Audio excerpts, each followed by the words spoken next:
So, I want to address why I have not been on TikTok for a while. I know you guys are anxious to, get see lives from me, and I know you guys want me to do lives again, but there's a few reasons why I'm not doing that. TikTok for me has been something that I love, and it changed my life. It really did. And I saw a bit of a success from it in 2019, 2020. I was happy. I was loving what I was doing. I had a voice for the first time in my life.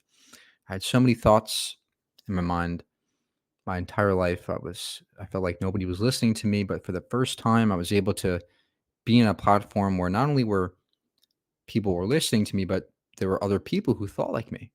And that was something I never really saw before until I came onto TikTok.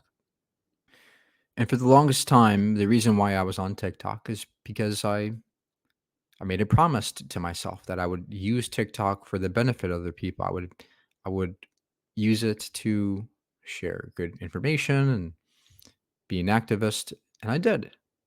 And I'm proud of what I did. But over time, it's been progressively more toxic. The environment has become terribly toxic. And especially for someone like me on the app, somebody who's looking for a debate, somebody who's looking for countering viewpoints and criticism and critiques constantly, right? And this constant debate literally has been nonstop for the past few years. And that takes a toll on your mental health. But throughout for the past few years, I felt like I was doing good, and I felt like a hero because I was staying up for others, and I was doing the right thing by spreading, being an activist, which is correct. I was, but there's a certain threshold you reach where it's like it's just too much for you to take. Too much toxicity is built up, and just me being off of TikTok for not even a month, my life has drastically been better. I just feel way better. The way my mind works is I'm a very inquisitive person. I'm a very particular person and very analytical. And I don't like to let things go. I like to continue with getting to the bottom of things, and I don't like just leaving a debate. Right? If I get in a debate with somebody, I can't just leave and go. Well, I want to make sure that I'm accurate, that I'm right, and I want to help the opponent, or else I feel like it's just a waste of time. But you think it'd be easy for me to just let go of the debates, but it's not. It's very, very enticing for me. For someone like me who's constantly eager to learn about the world, right? I love listening to other people's viewpoints and learning their viewpoints and seeing where they're coming from and seeing how I can change them. That's just who I am as a person. That will never change.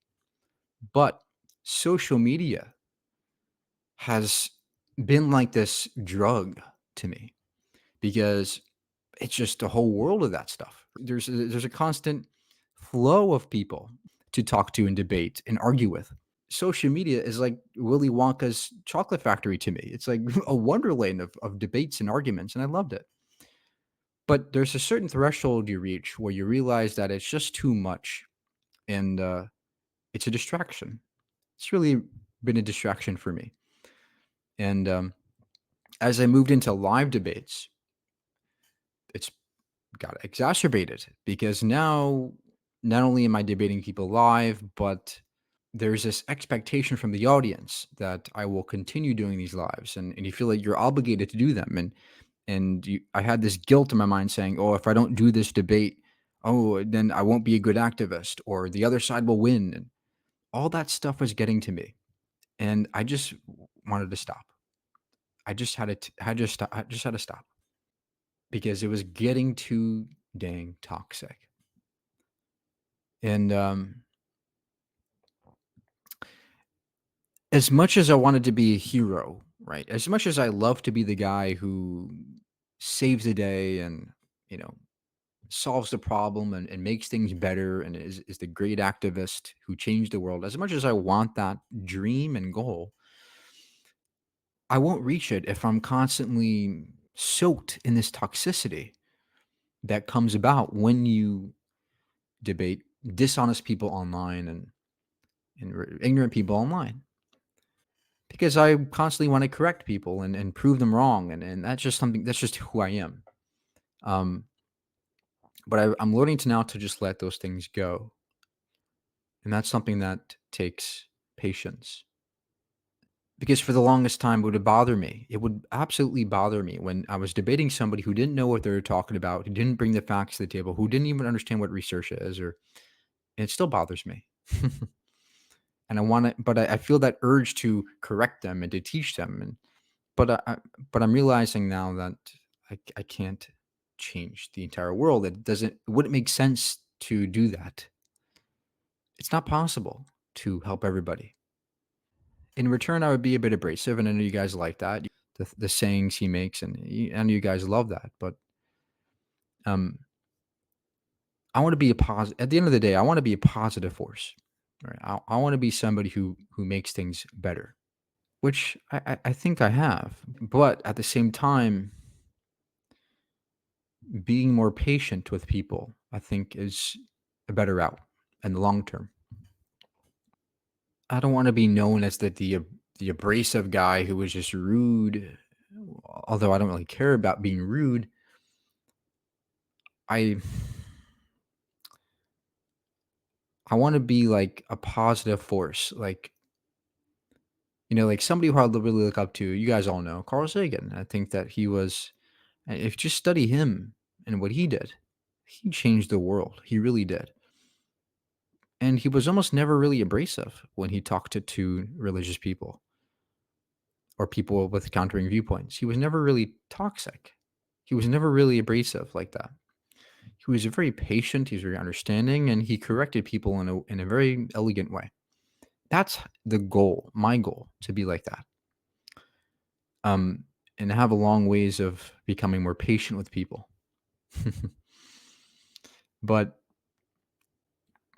I'm not leaving TikTok, by the way. I'm not leaving social media, by the way. So if you guys think that this is what this is, it's not. I'll never leave social media. I'm not going to leave TikTok. And there will be more debates coming soon. But I had to take a break because it was getting to me. All this stuff was getting to me. On top of this, I was getting banned left and right from TikTok lives and censored.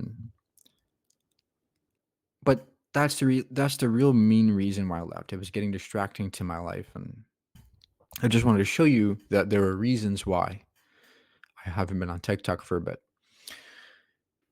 But there's a bigger problem that we're all facing, right? And it's that social media itself has been this,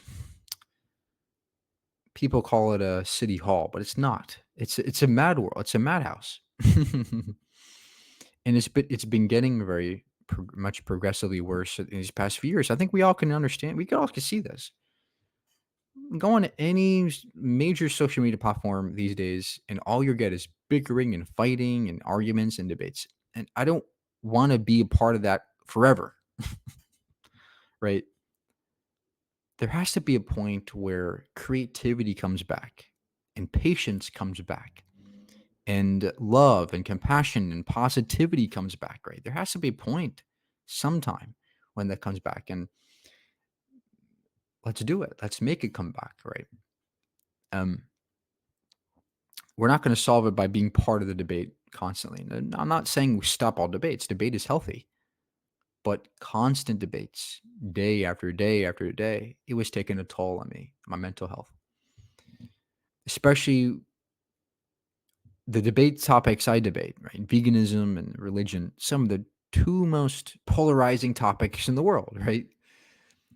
So very, very polarizing, and it took a toll on my mental health. And just deleting TikTok, right? Right now, TikTok's deleted from my phone. I deleted it because I would always want to try to go on there and read the comments, and I got to stop it.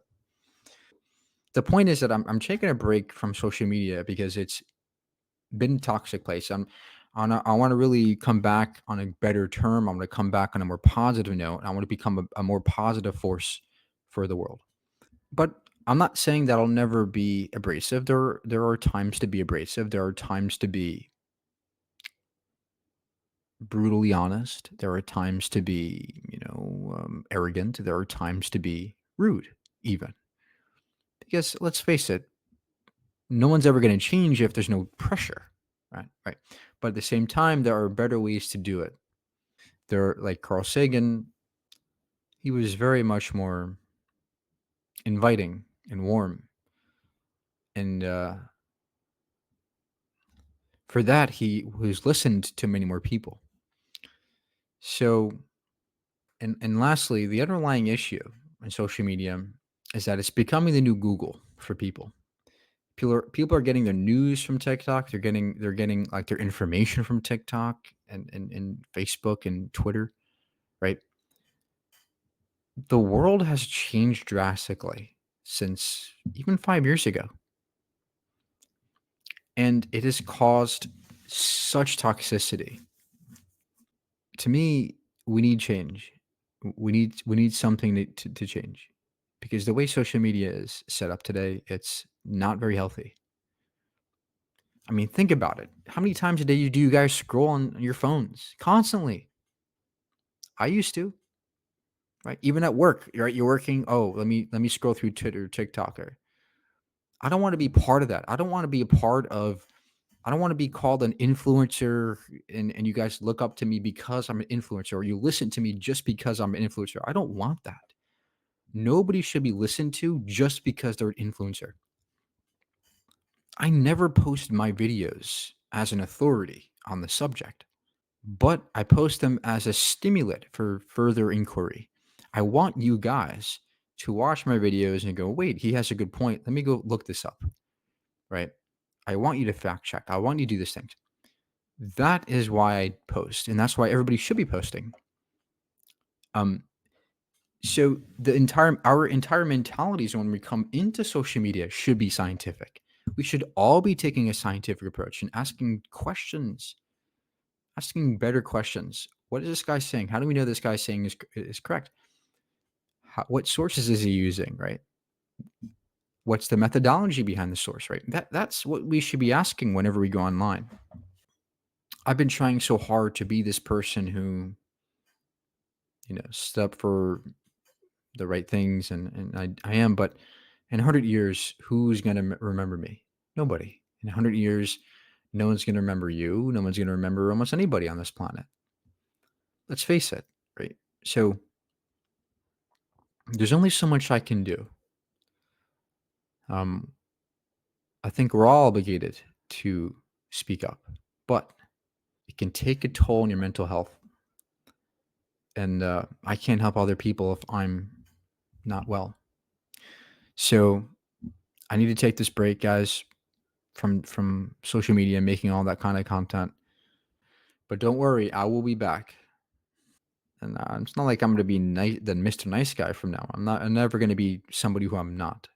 But I want to be more. My goal is to be more informative and more positive. And I know that's a big challenge. It's almost impossible to do so. I want to add more positivity from now going from going forward, and that'll be a challenge for me.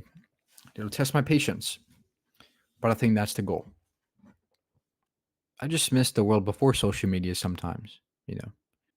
Maybe it's just me, but social media has changed all of our mentalities. I don't know if it's for the good or for the bad, but it's changed us. And I don't doesn't seem too positive. We'll see what happens. All I know is life is great, and I'm grateful to be alive and happy to be who I am. And sometimes taking a break is okay.